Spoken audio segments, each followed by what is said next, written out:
Днес Димитър Кирчев от Сентродъл обяви, че съхранението на енергия навлиза в нов етап на технологично развитие.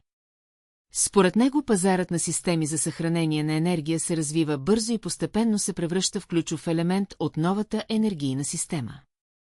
Интересът към решенията, свързани с батерии в региона, продължава да нараства, а наборът от проекти се разширява въпреки периодичните колебания в цените на суровините и компонентите.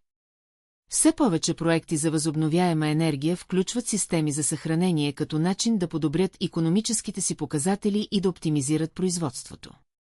Това означава, че обикновеният човек и инвеститорът могат да очакват по-ефективни и устойчиви енергийни решения в бъдеще.